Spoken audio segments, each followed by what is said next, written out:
Okay, yep, that's it. Okay, that's it. Now it is. Now it's recording. Okay, All right. good. We're in business. We're in business. I apologize to everybody, although I don't know what I did wrong, so I'll have to figure it out. We'll I figure know it I out. get special pleasure in locking Joe Dwayne out. I just love to lock him out. Yeah, but you didn't stop him. You're like, he's there.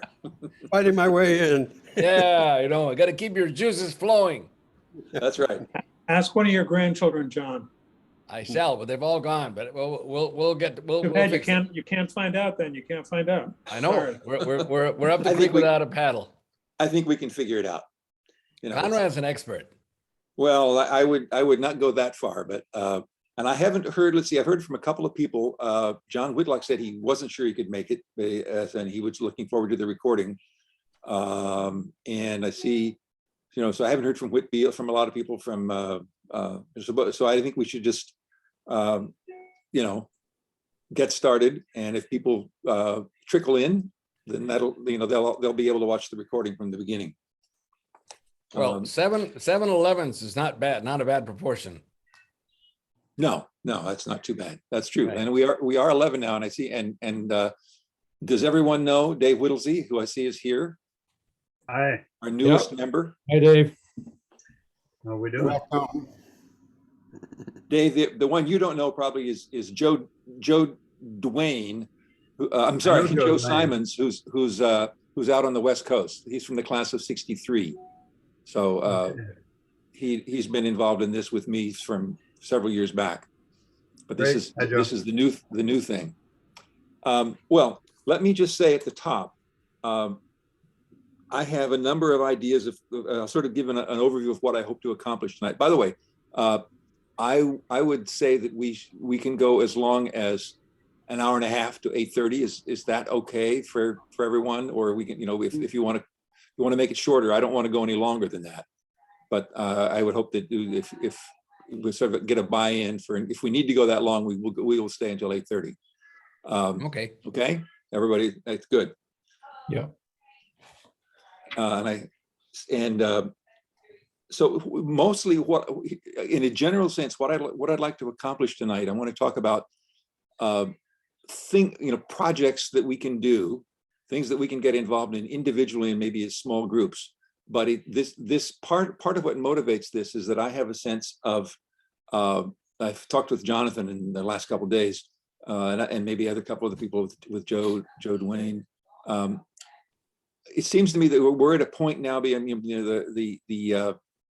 holiday break was sort of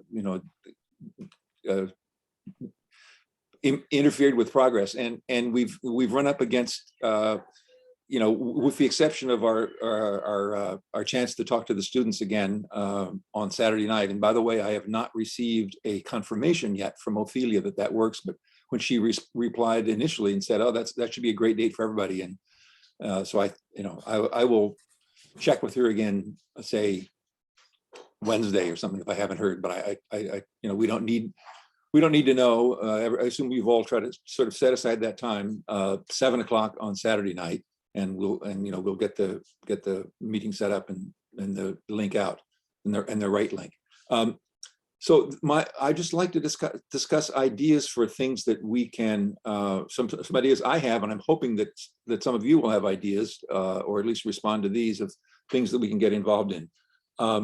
So I guess, did everyone receive the email I sent around about the HAM leadership project that has been going on at Exeter for a number of years, I guess? I gather it's maybe not quite 10 years, but certainly 5 years or so it's been going.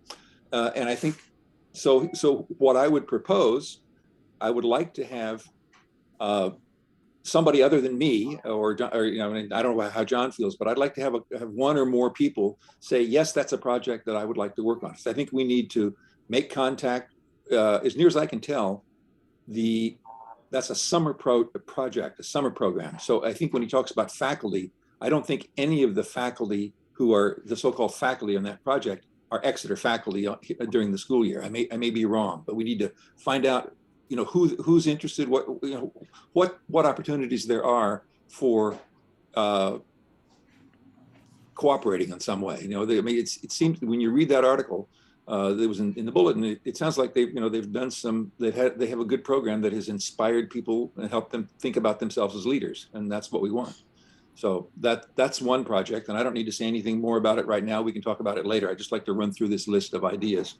When I sent out, by the way, there's a little note. Maybe you don't even know. There's going to be a note in the class notes for the class of 64 that Terry Vogt puts out, just about Cal, and saying, that we've started and we have a couple of meetings. It's about 3 or 4 sentences. And I realized when I was sending it off to Terry, there's no reason we could just it doesn't say that we're class of 64 in the text that I sent him, because it's going to go in our notes.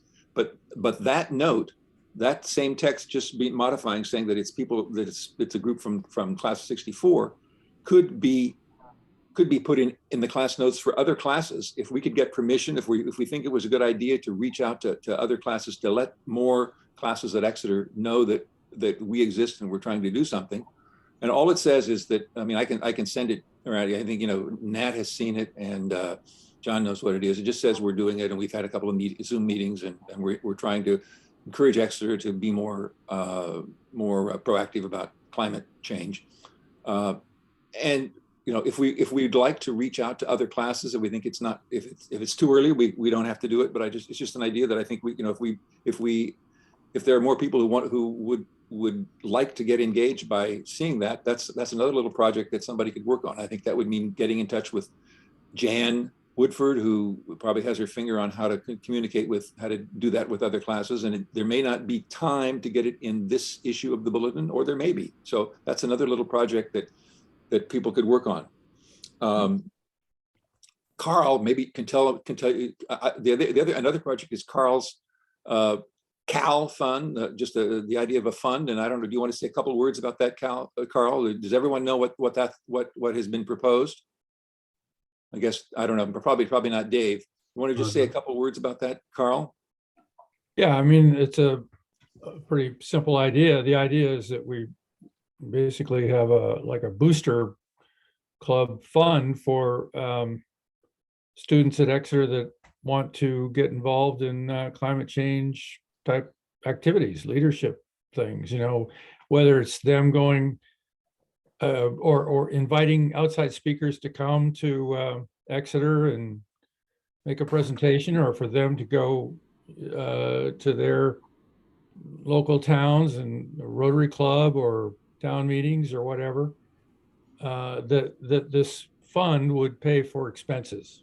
So it would be something that we could fund and make sure that the students don't feel restricted by not having any money.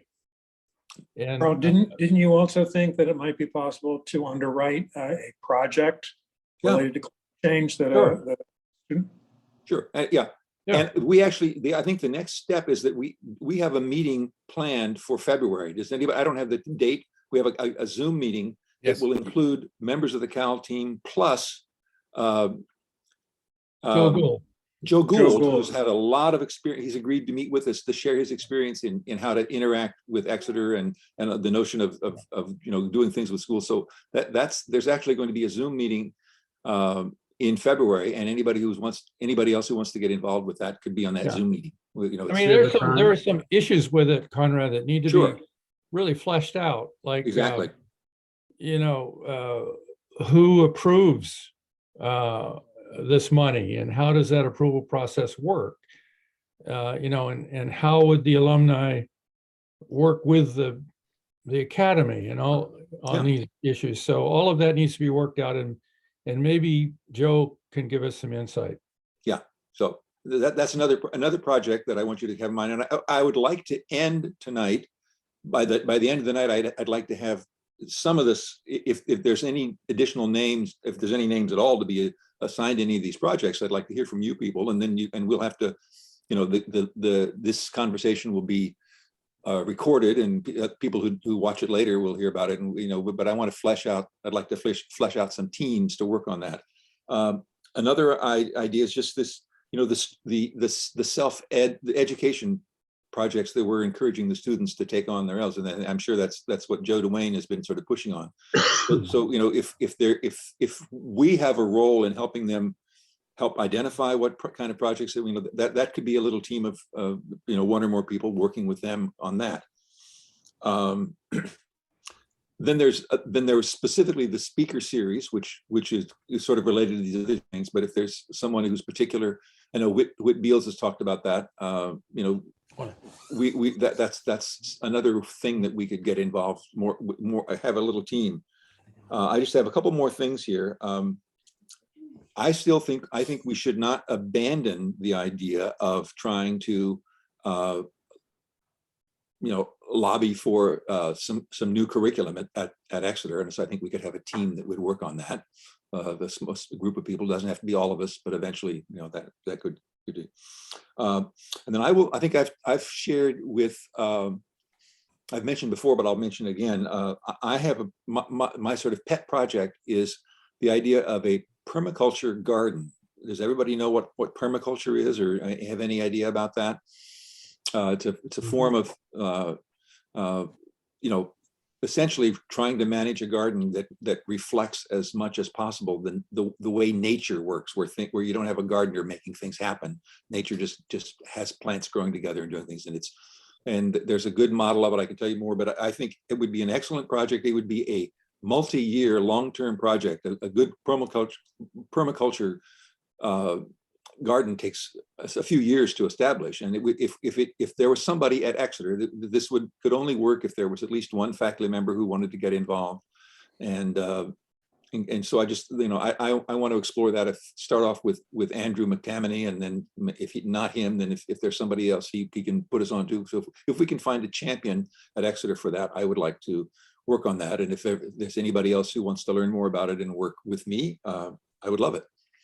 And I won't say anything more about it now, but we can talk more later. And then finally, I'd like to say that you know, I've been sort of serving as the coordinator of meetings and helping to, you know, just sort of do some of the logistics behind the scene. When we have future meetings, I would love it if there would be another one of another team member who would volunteer to sort of figure out what the agenda is. I don't want to just, you know, call meetings that when it's time, and somebody else who would you know, facilitate the meeting and manage, you know, share in the burden, as it were, and be in charge, because I don't want to necessarily lead everything. So if you know, we can talk more about that, but that's just of the things that I wanted to mention to start off with. That's what I'd like to cover over the course of the night. So if does anybody have any reaction to that, and how do we want to go forward? John? Well, just to add to your agenda, I think it's important that we talk about how we want to organize the call with Ophelia. Yeah. Yes, we Right. should talk about that. I mean, that's not a project for a long term, but Right. that's This is something exactly we gotta work out, and we should spend some time about that. Mhm. and to do it on the basis of what we know recently, in context we may have had with either McTammany or anybody else at the academy, that would because we know that they were that club was slated to have a meeting that they were anticipating with the principal. So that's that's something we want to learn about. Okay. I think we want to learn about how where they see opportunities for inviting speakers. You know, what is the space exactly? What are the places where we can? How much space is there for, you know, inviting speakers? Because You mean physical spaces, rooms? no, I mean time, mainly. Time. Oh, time. Okay, You know, time. how Okay, much yeah. ahead of it do you have to get, and how many times can you okay. do it, and how do you do it? Because Good. it's not clear. It seems like it's very tight schedule. Like it's very Yeah. hard to squeeze them in there somehow. That's the way they talk about it. Right. I think you need advanced planning. I mean, it could be that there's no more room this year for additional thing, but if you start planning now for something next year, we'll find out. And the third thing is, how can they, how much, you know, since we've talked so much about student projects, how much, you know, what is the latitude? How do you get that going? Because everybody says that's where there's most latitude in terms of curriculum innovation. Well, how do we get that innovation going in that space? That I think is a key subject to talk about with them. Yeah. Yeah. I think one Okay, other, I think one other thing we need to keep on our agenda too is we need to, not that we have to be giving updates to Bill Rawson every week or even every month. But Right. I think we need to always be aware of when it would be a good time to send him an email, not necessarily have a meeting with him, but send him an email and say, these are the things that we've done in the last, X weeks or in the last couple of months, just so that he doesn't get blindsided by anything. And also he's, we're bringing him along, we're letting him know what we're working on, and hopefully, reminding him that we're hoping to hear from him too about, his, conversations with the trustees, when there's going to be a public announcement about what Exeter is doing, hopefully in the spring and so forth. So I think, once a month or once every 6 weeks, he ought to get an email about, we just want to keep you informed about what we've been doing. I agree entirely, and I'd like to add something to that, which is, I think it's related, and that is that, we have shared information amongst ourselves, and as things have been sent to the students that are sort of relate to this, it's something related to the theme. I would like to know, is there, I think when John talked to Rawson, he indicated that he would like to have us send him things, but to my knowledge, so far, we haven't done that.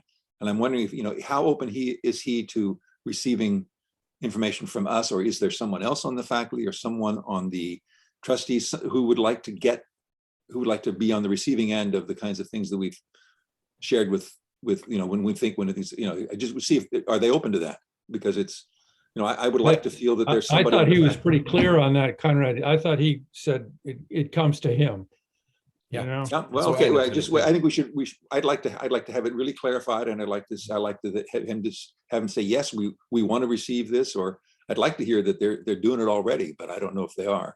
Yeah. I mean, if we're sending him an email, there's no reason we couldn't copy people on the email. Yeah. And if he's agreeable to having Ira Halfand and/or Andrew McTammany and/or anyone else receive an email that's going to him, that's an easy way of getting the word around too. So, but I think at least Rawson, should get something periodically, periodically meaning once every month or two.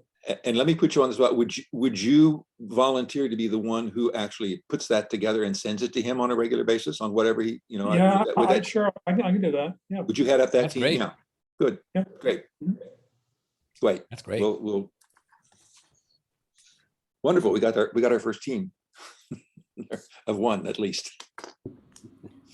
So And if you like, yeah. Answering your question about your volunteers and so on like that, the area that I am most interested in is curriculum development, and that's because where I've had the most experience, and as I think, certainly our biggest interest, and I think I can at least have some ideas. Good. Yeah.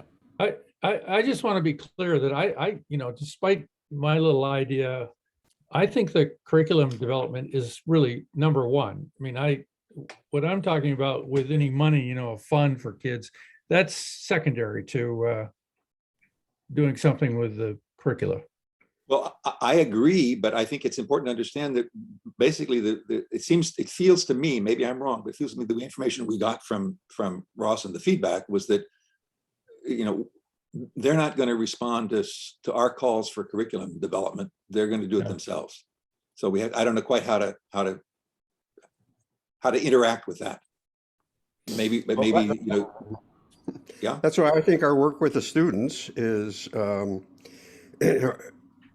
we know now that we're not going to get a positive response in the near term from the administration or the faculty on changing the formal curriculum.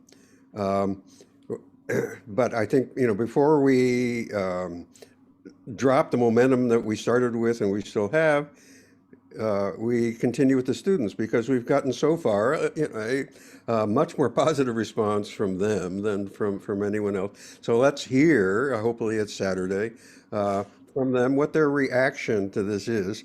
I think at this point, I see it as tied in to outside speakers. And then that is tied into, funding that one way or the other. But it starts with, how do we start presenting, how does Exeter start presenting content? Directly related to the fundamental issues of climate disruption to a large group of students. And at this point, they're going to have to take the initiative with our support, if they're interested in doing this, to put together some kind of program that can, be a precursor, can lay a basis to kind of show the faculty and administration what they need to start doing it, in the very near future, formally on the curriculum. So Yeah. I see these all, very, very tightly interrelated. Mhm. I agree with Joe. I think Yeah, they I are agree. related. And also, if we're not experiencing, the kind of response we want from Rawson on curriculum development, what we can say in the periodic emails to Rawson is, by the way, we had a meeting with students, a few weeks ago, and the students are very interested in, curriculum development. And so there are ways of keeping, these issues on the radar screen for the powers that be, which is another reason why I like the idea of, sending an email to Rawson with copies, to other, recipients. So maybe the first letter that I draft up for Rawson, which I will, of course, will distribute to all of you before it goes out, is I can say at the end of the letter, by the way, we are interested in maintaining this dialogue. We'd like to involve other people in the Exeter community. Are there other people you would agree could receive copies of this email, which we hope to send to you periodically, and sort of see how it goes. Yep. Excellent. We have mentioned a number of times that even in our small group, there are connections with, particularly with Ira Helfand. I don't remember who knew somebody, but I think that would be really important to develop. Just I did. Get that did, connection Con. going somehow. It was with Con Nugent, who's a Yes. Harvard classmate of ours. Oh. And I did get in touch with Con, and he does know Ira Helfand. And, he didn't exactly jump up. I told him what we were up to, I told Con. And Con didn't exactly jump up and say he would get in touch with Ira, and help us out. And I said, well, we don't really want that right now anyway. We don't want to get ahead of Rawson. And but that road has been paved a little bit, so we can take advantage of that when the time comes. Great. Can I get a quick update on who Ira Helfram is? Yeah, he's class of 1967, I think. Class David, of 67. and he's a current trustee at Exeter. And he also was a part of a group that won a Nobel Peace Prize for trying to, contain the spread of nuclear weapons. So he's a pretty, serious guy. He's also a physician, and he practices in Western Massachusetts. Right. Yeah, he's the founder and leader of Physicians for Social Responsibility, PSR. So he has dedicated his life to doctors going beyond just taking care of their private patients. He has let's say a wide view of what medicine should be doing. And he is his resume in the catalog is probably the most impressive in terms of civic activity. But the most important thing is that he is the guy who would be the chair of the Climate Change Committee. So we know he would be the trustee leader for that. Yeah. And David, if you just Google Ira Helfand, Ira Helfand TED Talk. I think he gave a TED Talk in Colorado. That's really an impressive demonstration of his just how he presents himself. Yeah. I wanted to go back to what Joe Dwayne made a really good point the other day in terms of the concept curriculum may be too narrow for what we're talking about. We're really talking about programming. We're talking about everything that gets to the students, the whole thing. Because if we just restrict it to what's in the catalog and what's particularly Right. That gets really tight, and it's all has a tremendous. It's difficult to get new things into the catalog. Mhm. It's just very, very. It's been, territories that have been fought over for a long time and so on. But if we can find the spaces where there is more movement, and particularly get it in early, because the big problem there is now is that the better courses, which are quite a few, I find quite impressive, are generally for juniors and seniors, and they're electives.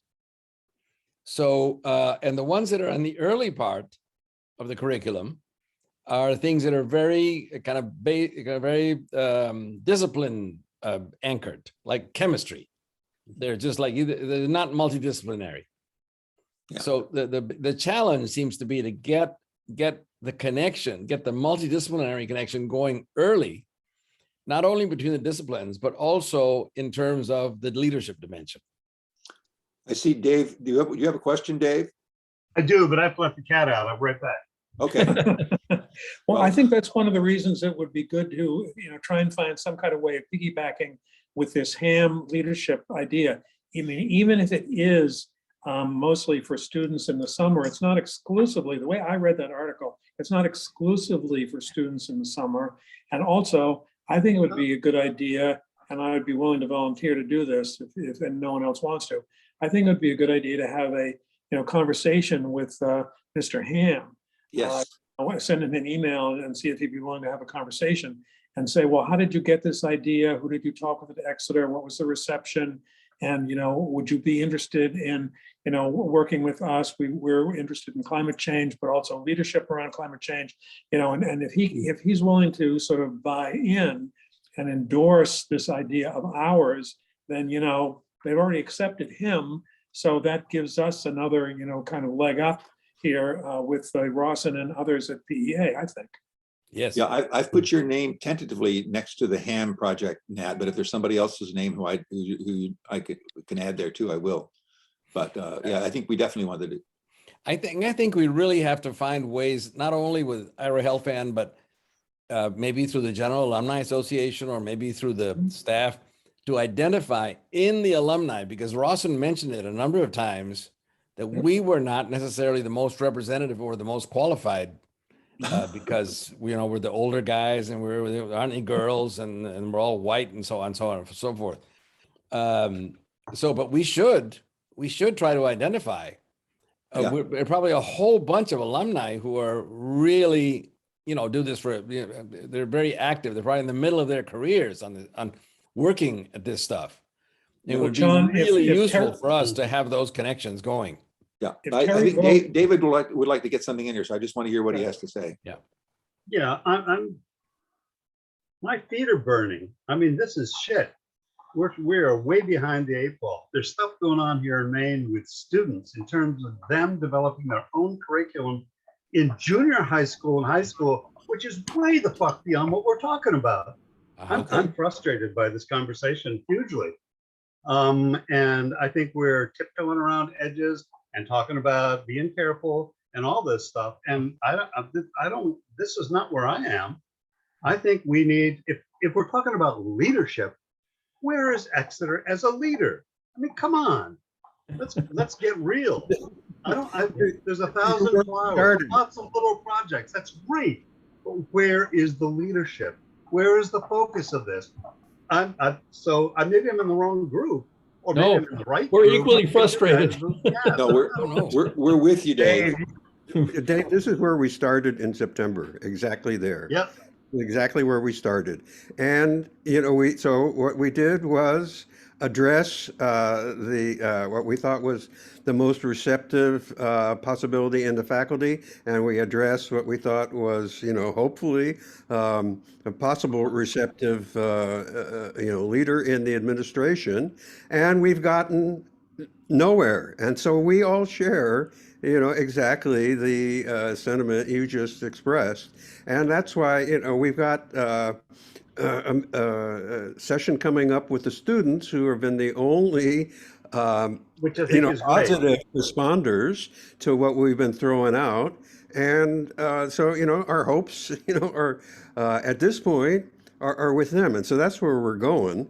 But it's exactly that sense of urgency and that sense of frustration that has been animating us from the beginning. And, it gets no reaction, no positive You got a reaction. reaction from me.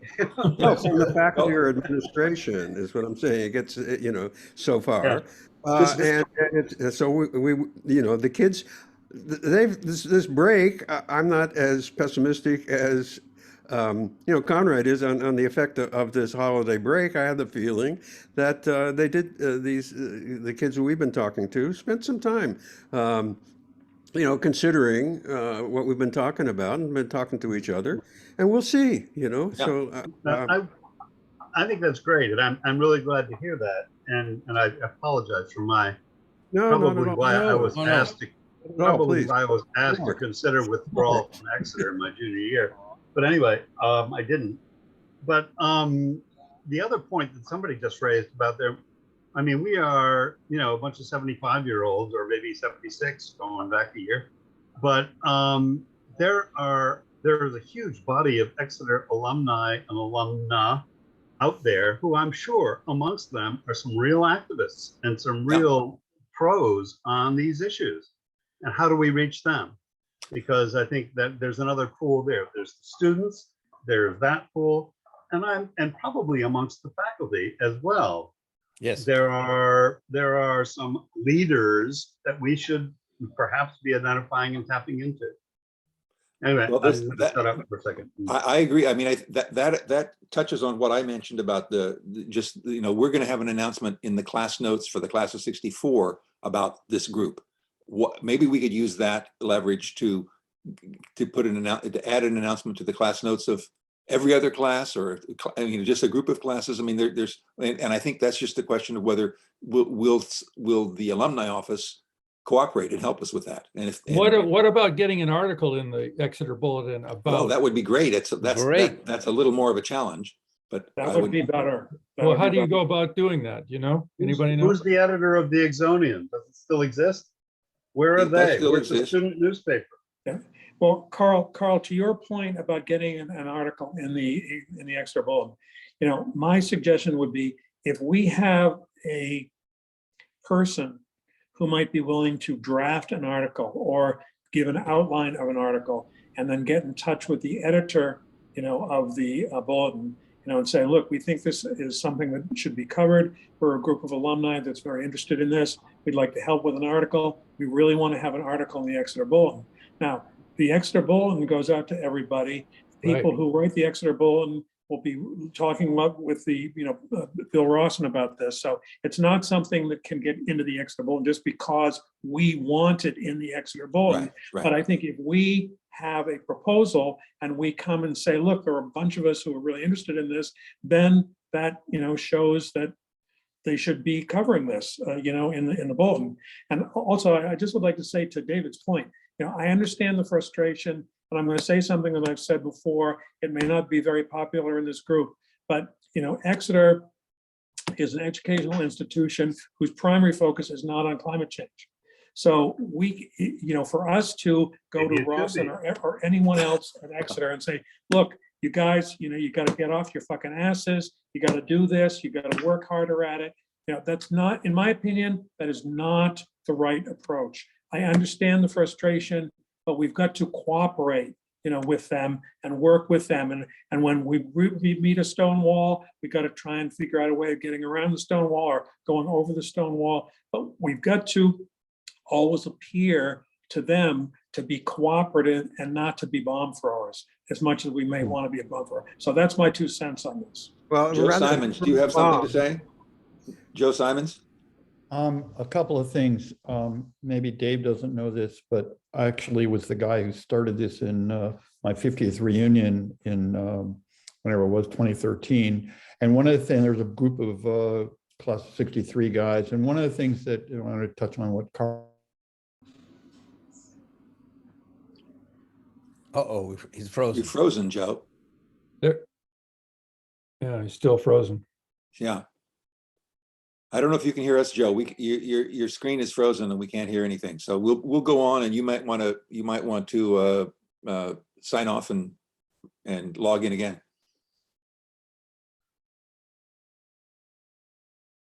David, do you have something to say in the meantime? Well, I have Well, something. no, just to respond to what Nat said, or Joe, go ahead. You're first. Well, And then from Thailand for me. Yeah, Exeter is not in the business of teaching climate change. And I have one question to pose to the administration, the trustees, and the faculty, and everyone else at Exeter. What course at Exeter is more important to the future of these students than climate change? It's a very straightforward, simple question. And so, And I would add, more important to the future. What is the answer? So fine, teach, French literature and Greek and mathematics and chemistry. That's all good, wonderful. What's more important to the future of these students? This is why, Ehrlich says Stanford's education is crap. That's why Marshall, says the same thing. Right. That, the educational institutions are not equipping students to address the most important problems that they are going to face as human beings, on this planet. And this one is like, a problem that is never faced humanity before. So that there is urgency to this like never before. So Yep. that's where we're coming from. Yeah, Yep, as I think simple Joe's as that. back. Joe, we You're can't on hear mute, you. Joe. You're on You're mute, mute. Joe. Sorry. I don't know what happened. All of a sudden, I was in the middle of something and everything went away, and maybe you guys were still there. What I was going to say was that at the alumni website, there are the email address, names and email addresses and class information and all kinds of stuff on everyone. And so there's nothing that prevents us from harvesting that Right. information and making up our own list of alumni from any class we want. I mean, of course, we could write, because it's all there, the class officers and ask them. I mean, I'm not saying we shouldn't, but I'm just saying there's a huge thing. And as far as money is concerned, Carl was talking about a couple of things. One, I'd certainly be willing to contribute some money toward, for example, and I'm not a student of the Mechanical Turk or other kinds of online service to gig job kind of things, but what we could explore hiring somebody anywhere in the world who would go through the alumni database and suck up 20% of every class, just randomly. They don't know who, or you could actually look at people's occupations and maybe select, more in certain areas. So that's, so we wouldn't have to do all that work ourselves, but we could do it separate from having to get the cooperation of the alumni office. Well, it seems to me that it would make smart to ask to see if the alumni office would like to cooperate, and if they won't, then Sure, yeah. but I'm guessing from everything that we've already seen and Joe's talked about and Nat's talked about, they're probably going to say, I don't think so. I mean, even submitting. No, Joe, I disagree. I've dealt with the alumni office over many years. They want to be cooperative. They Yeah. will help us. Okay, they're Okay, going to great. help. That's great. That's great. That's wonderful. The other thing I was thinking about for money, two things. One is, for example, Elizabeth Colbert lives in Williamstown, and she writes for the New Yorker, and she has been on this stuff for decades. So maybe we could get somebody that's nearby that's, for a speaker, potential speaker. Yeah. The second thing is, I don't know about getting, again, Nat may know more of this, but I'm the board chair of a 501c3 nonprofit. And so our nonprofit basically supports even smaller nonprofits who don't have federal tax write-off capabilities. But we can give tax deductions. So if there were people, if we wanted to fund this outside Exeter, so we had complete control of who got the money, there are options. I'm Yeah. just saying that Right. we could do that to pay for a website, to pay for transportation, I think Carl talked about, Right. to pay for maybe visiting speakers. I don't even know what all, but I agree with Joe that our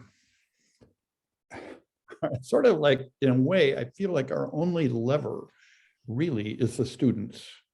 And if so, anything we can do to get them to buy into all the things we're talking about, like from my point of view, getting along with David and everybody else, I think practically I would sweep the EC curriculum clear on Orcus and say, this is a pedagogy that was fine for 5,000 years, but in the last 20 years, it ain't working anymore. It's taking us down instead of up, not even taking us level. And so we should have completely interdisciplinary. I mean, the idea of even having disciplines is a lower level quality than having leaders who get the big picture. And what we're trying to do is get these students to not only understand the big picture, but demand it. Yeah. I'm sorry for being motor mouth, but I would just like to add and this is mostly for David's benefit, because one of I felt that perhaps the most interesting thing that I heard from when we had this last talk with the students is that we had identified a course listed in the catalog that we thought was represented the closest thing we could see to something that was really, multidisciplinary and addressing these things. And the student said, well, yeah, that's an elective course that only runs when there's been enough people signed up for it, and we don't think it's ever happened. So it's there in the catalog, but that doesn't mean anything because Actually in the catalog, there's something very interesting, which is it's like a department, but it's not presented as a department, but it's in the catalog as a group of courses. It's called integrative studies. Yes. Which is exactly that. It's called interdisciplinary. Now, it's absolutely, of course, nothing on climate. There's a couple on sports or something like. I should take another look at it, but that at least is a possible foothold or a landing place or a start where something if the administration and faculty starts to buy into this, and that's maybe a place that would be appropriate. So Exeter has a little bit of what Joe Simons is just talking about, just a little bit, but I just want to say something positive about Exeter for it. yes. Yeah. Who's the head of admissions? Because I'm a great believer in early education. And what if the admissions department is actively seeking or students coming out of the 8th grade who are interested in environmental issues? I don't have any idea. Just throw that in there. I would doubt that they're trying to, they're looking for people who are good students. I mean, remember, Exeter for every 1,000 people who apply to Exeter, they might accept 100 or 40. I mean, it's not like they have to beat the bushes to get, students to fill their classes there. And of course, they're looking for people who've got good grades and other leadership, other talents, athletic talents, leadership talents, musical talents, whatever. And if climate change is one of them, all the better, I would guess. I mean, I happen to know the director of admissions a little bit because I've dealt with him over the past 5 or 6 years. Seems like a very nice guy, but as far as and I know that he's interested in the outdoors, so he likes to go hiking and so forth. So whether or not climate change is a big thing for him, I don't know. I've never had that conversation with him. Going back to Joe Duane's point about integrated studies, Integrated Studies, INT 519. It's called the Green Umbrella Learning Lab. That's right, the Titled goal. Gull. Mhm. We've heard Green of that. Umbrella Learning Lab. Right. Well, I won't read it to you. I mean, it's all about, seminal sustainability thinker and Oberlin College professor David Orr states that big blah, blah, blah, blah, blah, how they can all, but the question is who gets that finally to ever take that? Mhm. Right. But it has to be enough people, enough students sign up for it to happen. But I think that tells us something right there. I mean, if students aren't signing up for this, then Yeah. Yeah. Matt, it's really important that you are on our team because you play such a critical role in not only knowing people, but understanding the system well enough to, or maybe super well, so that the energies that the rest of us have, which are a little more independent, I don't know how to blend all this, and you're the guy who is pulling it together. well, I feel like I'm being bad cop all the time too, which I don't actually enjoy. But anyway, I think it's important to keep, a certain perspective. I would like to suggest that, some of the articles that Joe, for instance, Joe Duane has sent around, maybe others too, about how academia really is falling down. It's all by discipline as opposed to, problem solving. That kind of, those articles I think should be forwarded to Ophelia and the students. Well, how about some of them have been. Maybe we should pick one of those articles and, include that in the first letter we send to Bill Rawson too. Yes. And say, by the way, here's an article that we think is very important, and we'd like to pass it along to you, possibly to be distributed to other faculty and trustees. Yes. Yes. Do we have to go through Bill Rawson to contact the trustees? We don't have to. I just think it's a good idea. I mean, for us to go to the trustees directly, we're doing an end run around him. That is not designed to, have him be comfortable with what we're doing.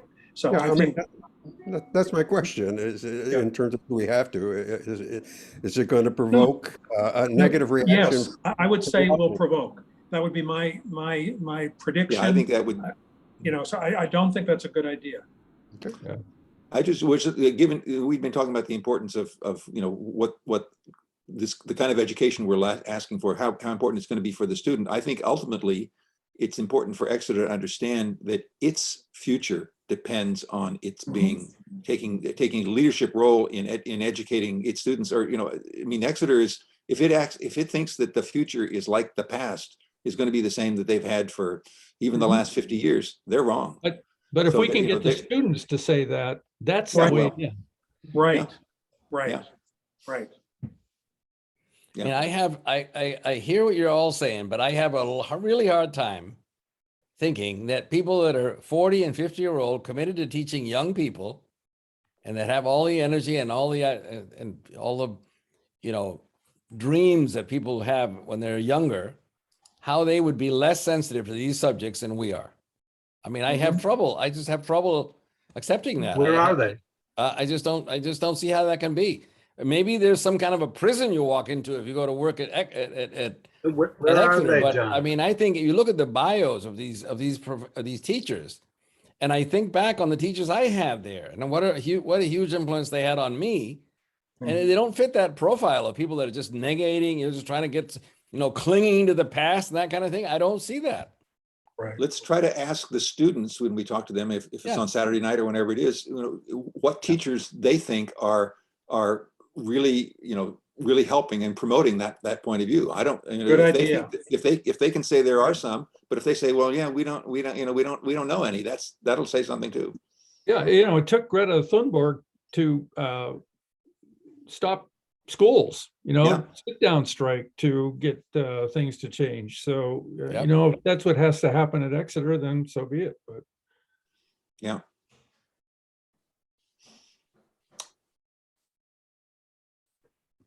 Yep. It's interesting. I was telling Joe Duane the other day that every time I hear him talk, he reminds me of my first cousin who was the chairman of the English department at Hotchkiss, who's now 5 years older than I am. She's 80. And she talks exactly like Joe. She says, no, you're not right. Those teachers, they get comfortable. They just sit there and they just go around in their slippers. They're not doing this thing. The only ones I would pay any attention to, I would believe in terms of promoting change, would be guys that everybody thinks are oddballs. Mhm. That was her perspective, an 80-year-old. And I'm trying to promote a call where we all, because she knows how those faculties work and how curriculums are changed in those schools. You know, that's what she dedicated her life to. So I think we should have that conversation. Yeah, would she like to participate, come and participate, visit and speak to the rest of us in the Cal group here? sometime? Absolutely. Because as I told you, she just thinks our statement of purpose is the cat's pajamas. She thinks it's really great. Well, Really there are great. enough of us. There are enough of us who live within an hour's drive of Exeter that we could get together and go talk to them. I'm talking with Carl and Conrad and Nat and me Right. and who else? John, I don't know where you are, but John's in Northern Florida. That's not. Yeah, but I can move around. I can move around. And Joe, you're a little far. We wouldn't want to fly you and be environmentally incompatible. That's But right. but we could hitchhike down to Exeter and I don't know, Make a cause scene. good trouble. Yeah. And I know this runs against your grain, Nat, but I'm maybe it's good that we're both in this conversation and we can tussle with each other on this, because that's good. Well, David, I mean, I'm not opposed to going to Exeter to meet with people, but we've got to have somebody to meet with. Yeah. We've got to. No, I agree. Okay, we've got to appear, reasonable enough that people at Exeter are going to meet with us. So that's the, I mean, we have to present ourselves in a particular way. That's all. I understand the frustration. Okay, I do. But we have to present ourselves in a particular way so that people will meet with us. Nat, do you happen to know when trustees meetings are every month? No. I mean, Because I'm sure know it'd be that very the easy. to find. January trustees meeting is where this is going to be presented. Excuse me, what? This is what Rawson said, that he was going to take this to the trustees in the January meeting for the first time. Ah, okay. And I think that's where the committee gets named, and I think that's where they're charged. And he Okay. also, the other date, he thought that they would announce the new climate change strategy in May. Okay. That's Well, what let me those are the two propose, dates I let remember. me propose an idea. Okay, we've got a meeting scheduled with the students on Saturday. Let's assume We that that hope. meeting takes, let's assume that that meeting takes place. I would say that then next week would be a very good week to have a letter to Rawson, which I can draft, and send around to all of you and Great. say, okay, Mr. Rawson, we're very glad we met with you, a month ago, whenever it was.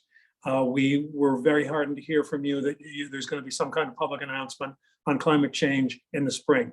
Is there any update on that? You mentioned that the trustees were going to get involved. Is there any mention on that? We understand that Ira Health Fund is going to be involved in this. Is there any reason that we couldn't be in touch with him on a preliminary basis, just to let him know that there's a group of alumni that are interested in this? And third, another point, we are, have met with students a couple of times now. There seems to be an awful lot of interest in this as far as, the students are concerned. We want to let you know that we have met with the students, that they are very interested, and we're going to continue meeting with them. And by the way, in addition to sending you updates, periodically, could we include any other faculty or staff or trustees that you think would be interested in getting these updates at the same time that you do? And also, if you would like to meet with us at some point in the next few months, please let us know. We are more than willing to do it. And so just, that would be the first letter, to him, sort of bringing him up to date, letting him know that we're not going away. We're continuing to work on this, and we look forward to hearing from it. Then we'll go forward from there. Sounds good. I mean, if all of you think that that's, if all of you think that's a good idea, I would be happy to draft such a letter and distribute it to you, next week. Hold up Well, your hand if you think it's a good idea. Yes. Okay. I have a concern that what we've talked about from the beginning is not blindsiding Rawson, letting him know what we're doing. that is different than asking his permission, Right. you know, for every single step. And so, you know, what I heard, well, what I just heard from you is, would it be okay if we did this? Would it be okay if we did No, that? As soon as we no, do that, you know, we get a no, no from him, and no. then we're fucked. No, Joe, I'm sorry if I misspoke. That's not, no. And the whole time I was working on the gay and lesbian stuff with Exeter, I never asked permission. I always said, this is what I've been doing. I want to keep you up to date. How can we be involved? I want to Okay. keep moving forward. And this, I take the same approach with Bill Rawson. We're Good. not asking for his permission. It's always easier to ask forgiveness than permission. So it's more like we're letting you know, we want to be involved, we want to cooperate, you know, please let us hear from you. Yeah, Okay. but I would just say, as regards, you know, being able to communicate with Health End, I think if Rawson could facilitate that and Sure. yeah. that would help us. Well, and if we just write to Health End out of the blue, But again, Conrad, I want to tell, you know, Bill Rawson that we want to meet with our Health yeah, End. that's right.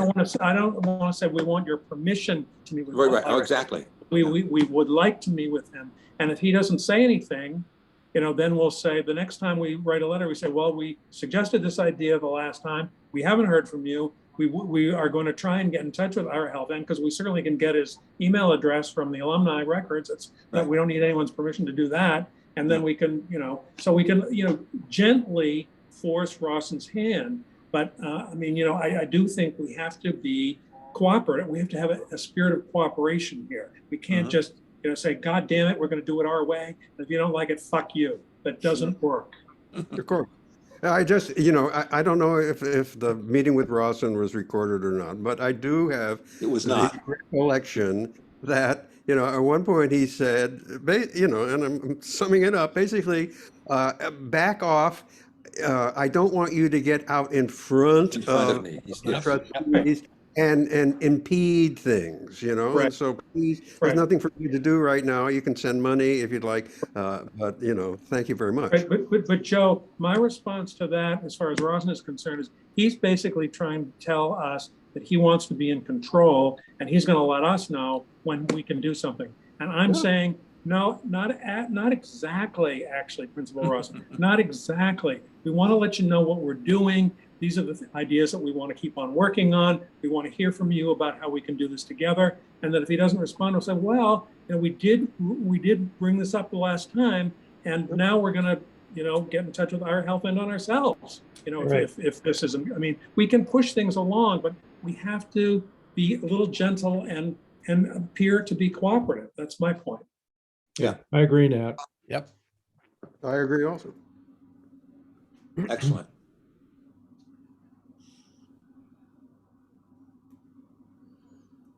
You know, I was reading a book called The Swerve that a friend insisted I read. Wonderful book. Yeah, it's a great book. And one of the takeaways for me was how, and I'm trying to be critical here, just more of a explanation, how many centuries the Catholic Church basically was in charge and didn't allow anything. And some of the things they did allow were pretty disgusting.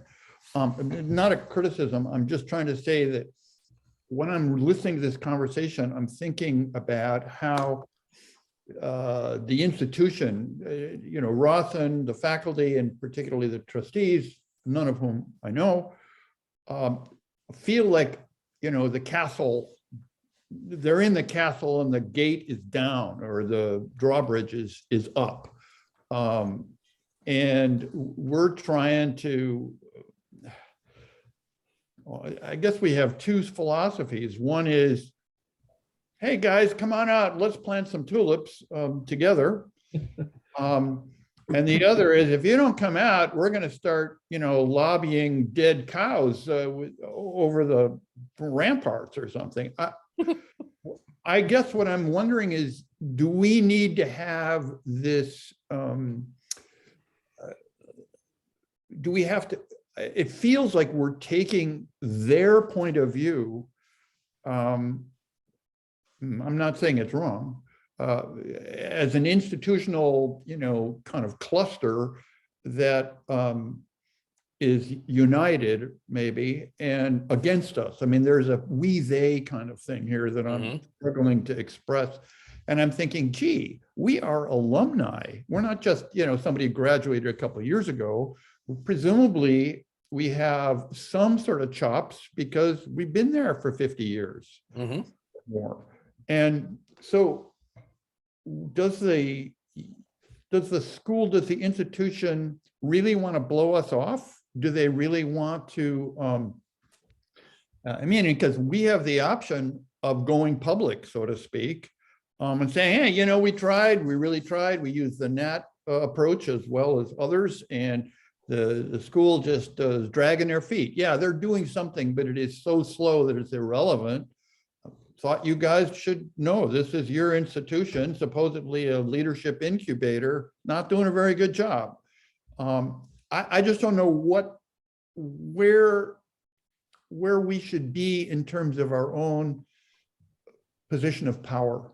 So Well, I think you start slow and you ramp up. That's and that is saying be gentle in the beginning, and you can start throwing cows over the wall later. Right. Well, Joe, if any of us wanted to write an op-ed for the New York Times, fine, why not? Go ahead. But when you're saying a group of alumni, Exeter should pay attention to us. Exeter is 20,000 alumni. Why should they pay attention to the 7S more than the 19,993 others? There are competing voices here, and ours are just a small group of them. So if we attract more good feeling with honey rather than vinegar. And so I'm just trying to say we should take the honey approach. I'm not saying we should just wait for them to come back to us, but I'm just saying we should always appear to be cooperative, so they can't say, well, you see those assholes in the class of 1964 and 63, we don't want to deal with them because they're not reasonable. Well, I don't want them to be able to say that about us. Right. I'm with you. I'm just trying to explore the edges here of and I'm not opposing. I think I'm frustrated. I just sent you guys a article, or at least Joe and Conrad from the New Yorker about the methane problem in Siberia. Yep. Yeah. Saw it. It's like, well, I can see why Dave would be, like, hey, we're way behind the 8 ball. I mean, I get that. So I'm sorry. I will. No, it's fine. Can I let's go back to agenda items for a moment? We have talked actually from the very beginning of our meetings about coordinating or working with the alumni office and the bulletin. Okay. And, we're still talking about that. So I can't volunteer to do that, but can somebody else, really start taking, action on both of those? Can I just speak to that for a minute? First of all, I think if anyone wants an article in the bulletin, then we need to take some kind of initiative to spearhead that idea and get in touch with the editor of the bulletin. I think it's a good idea, but I think that's what has to happen. As far as items and other class notes, the people who were in charge of the class notes are the class correspondents of each class. And the people at the Exeter Bulletin are not going to, try and dictate to the class correspondents what they have to put in their class notes. This is going to be, so if we think it's a good idea, then we need to write to each of the class correspondents and say, look, we think this is a good idea. Would you be interested in writing something in your class notes?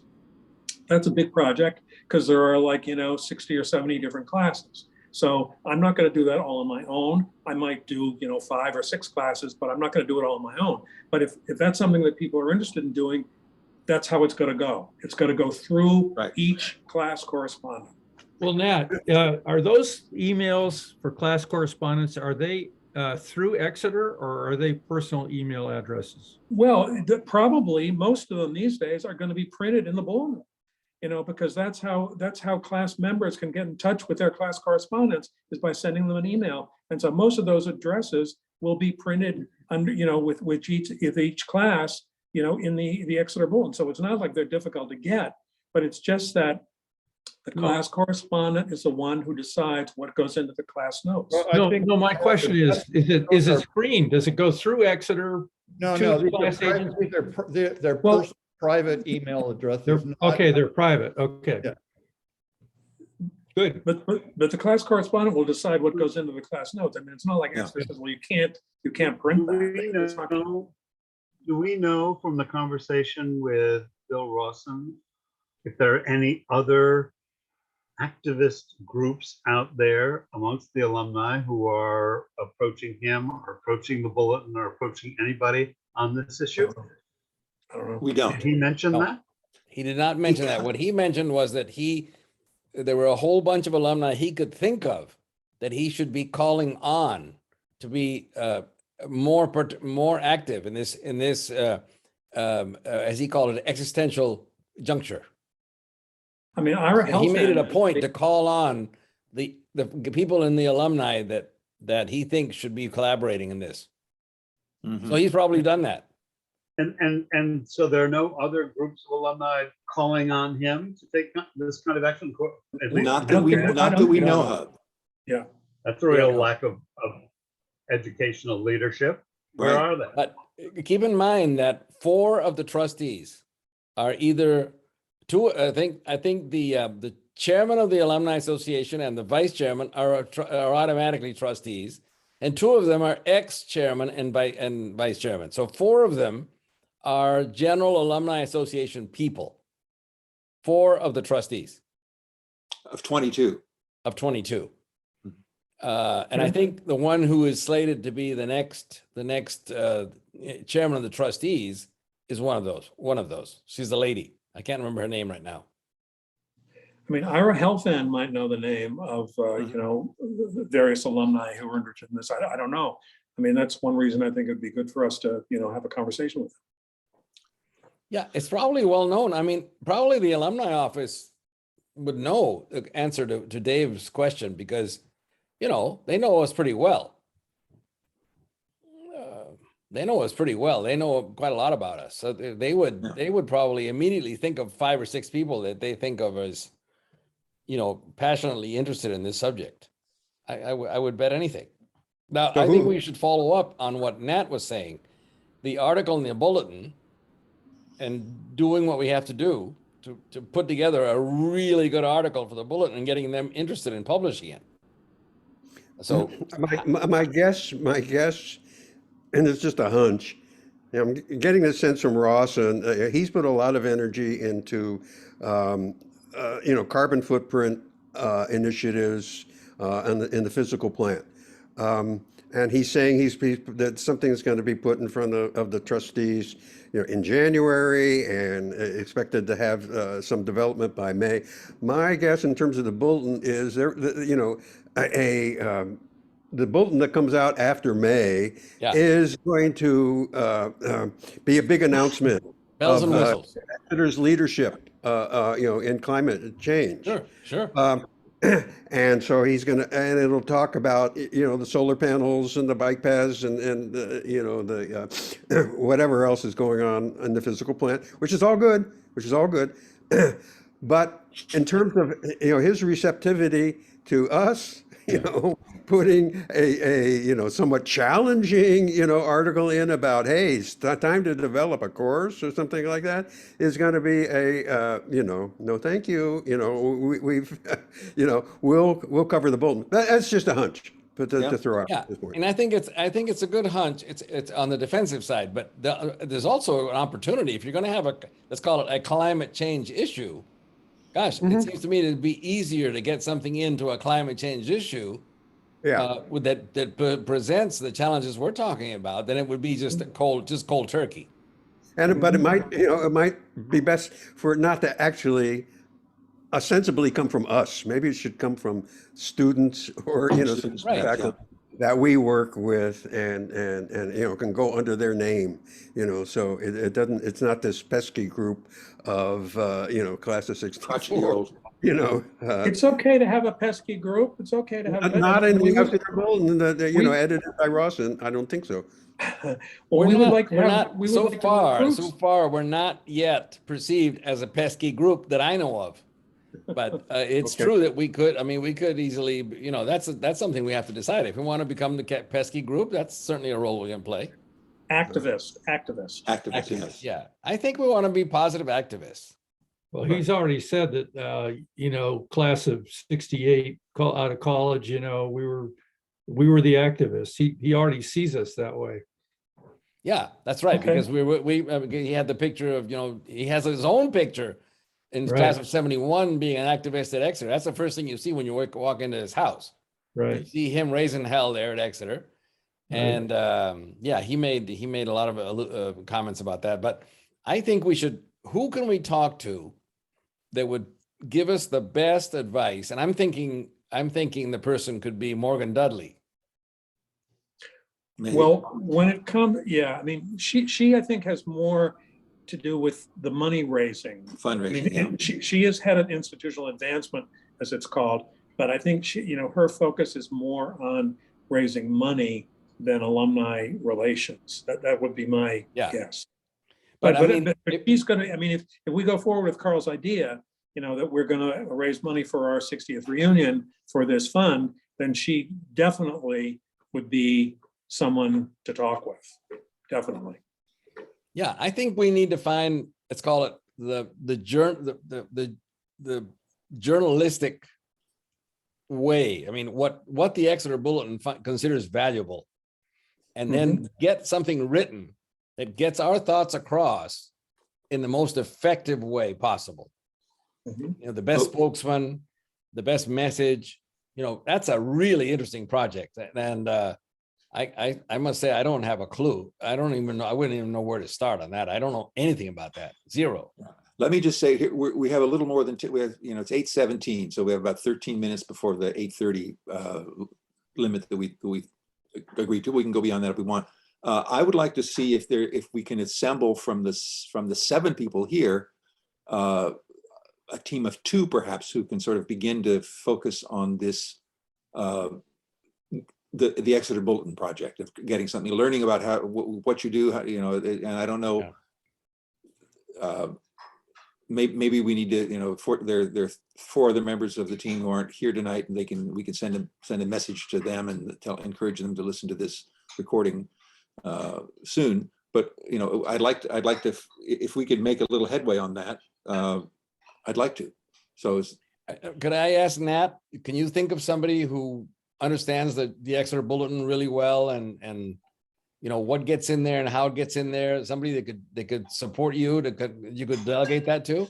Well, first of all, Joe Gould might have an idea, and would probably have some good advice on this. And secondly, if we're wanting to put something in the bulletin, I mean, I think calling up the editor of the bulletin.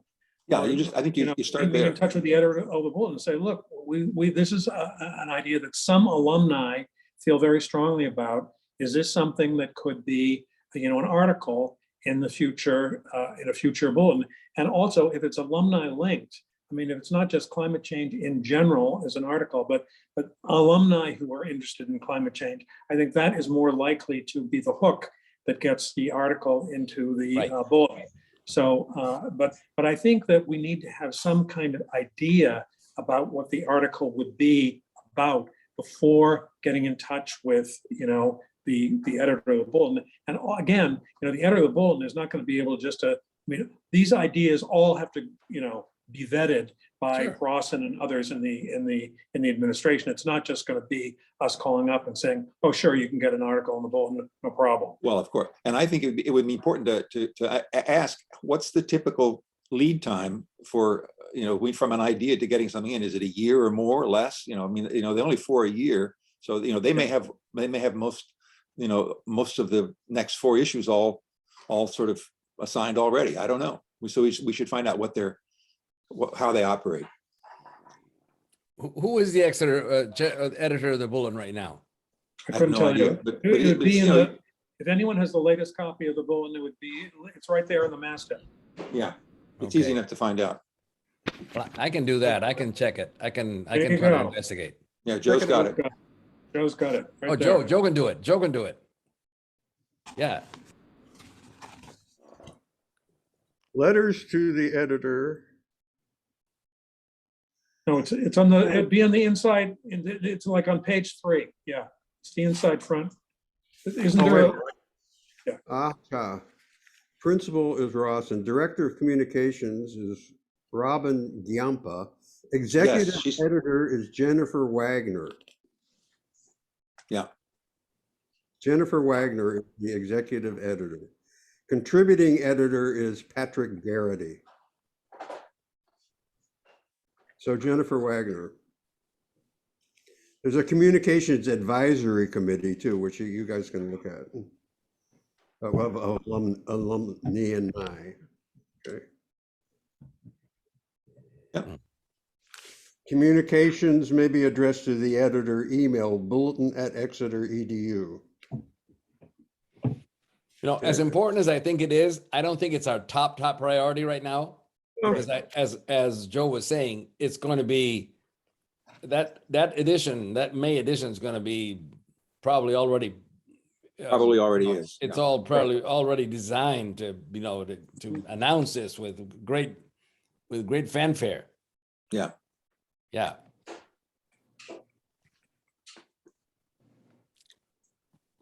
Conrad, what else did you have on your list that we have not signed up for?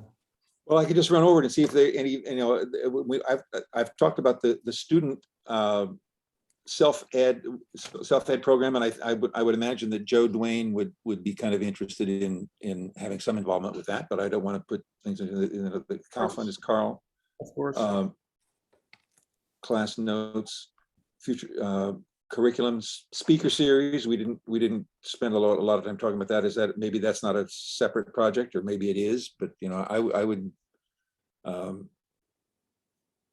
And I certainly am planning to move ahead on this permaculture garden idea, just on my own. If anybody wants to join me, that would be fine. But You know, by the way, Betsy Stevens, back Yeah. when I did this whole thing, she was really into wanting a farm. I know. The guy who was in charge of the grounds for Exeter was, you know, basically Darth Vader to her. But as far as I understand, she is A, still there, and B, now there apparently is some sort of a farm. There is a farm. There is a farm. Something happened, but she Right. might be very interested. Right. It's certainly somebody to check in with because I've talked to her in the past, so I can Yeah. reach out to her too. Well, here I go again. You will remember that one of the things that Rawson brought up very quickly in the conversation was that he thought the school farm should play a very important role, and it had not so far, and that it was a great opportunity. So he already invited. Good. He already invited initiatives on that. So I think the obvious thing to do if there's an idea is to send him a proposal. But back to speakers, just before we drop that, I would really like to encourage everybody here who has any idea and any contact with any individuals, Yep. you know, who would be an appropriate speaker to come, you know, kind of identify that. Let's talk about that. Let's get a list together and contacts and talk about that. And so there'll be some problems having, you know, formally invited speakers if the schedule is all full, et cetera. But that doesn't mean that the student clubs can't, you know, invite someone to come and speak to them. And that can be open to, you know, to anyone. And we can do some fundraising if you know, some travel money, et cetera, is required for that. So Greta Thunberg? Greta Thunberg. I'd like, yeah, She Greta has a great Thunberg message, should but be, she's yes. Who no, has I'm a connection serious. with Greta? I'm absolutely serious. And she's a great example. You know, she's a Yeah, great I- example for being a leader. Yeah, I do. I agree. And by the way, I've already spoken to Richard Heinberg about this a few Yes, years that's ago. an But I mean, obvious one. he when I talked to him, he would said sure he'd love to do it. So well, contact them again. And I will. talk. The students emphasized Greta Thunberg and David Attenborough. Those were the two that they came up with, as I we better remember. hurry on Attenborough. Right. And then we had Richard Heinberg, and today we heard Elizabeth Colbert, who's a star. She's a superstar. She'd be great. She'd Yeah. be good. How about Bill McKibben? He already spoke at Exeter for the first Climate Action Day, but he you know, he could be gotten again. Good, bring them back. I don't know. I saw a video last night that I think I asked Conrad about called, A Planet of the Humans, where they kind of tear Port McKibben down to pieces. They kind of question a lot of things about McKibben. Oh, you're talking about Mike, the Gibbs. The Gibbs video, the Gibbs movie. If you haven't seen it, you should see it. And The fine, Michael Moore- have a discussion. It's the important thing is to have the focus, the interest, the understanding, and have a discussion. If it's a debate, let it be a debate. Right. But The letter. you need Well, to deal with the issue. My recommendation for that, if that happens, which I think would be very cool, is to make sure that it's online. So it's either on Zoom or it is a webinar, so that it is not limited to the people who can get into that room. Right. Right. All good, all good. Yep. Great. Yeah, I think we're going to have a lot more speaker suggestions and we have opportunities to present them. I think Good. so too. I think so too. That's great. Yeah. Great. Well, I think this has been a vigorous conversation and discussion. I thank you all. And I will, we've recorded it, so I hope that, Jonathan, you can just, send it up to me as soon as you get a chance. Yep. And we'll get it up. It'll be on, I'll have it on I'll have it in YouTube within a couple of hours or an hour or so after I get it. So, Hey, before we leave, Dave, Wilsey, if you mentioned earlier that there are a lot of programs going on at high school levels all around. If you have information and sites on that, please share them. I do have a list right here of some things that I will share with everybody. great. Great. Great. Thank you, guys. I really appreciate Yeah. all of this. It's fantastic. I just thought of another name of a possible speaker, not necessarily on climate change author. I think she's pretty active. Is Chloe Maxman, who's the daughter of In Maine. Yeah, she's in she's right Maine, here. and she's the daughter of Shoshana Zuboff. right. Yep. She lives in the next town over from me. Yeah, and She's also a young woman in the. she's a young state woman, and she's legislature. making a name for herself in Right. politics. But she would be amazing, I think. So. Yeah, I agree. A friend of mine asked me, who do you see as the first female president? And I said, give Chloe Maxman 20 years. Right.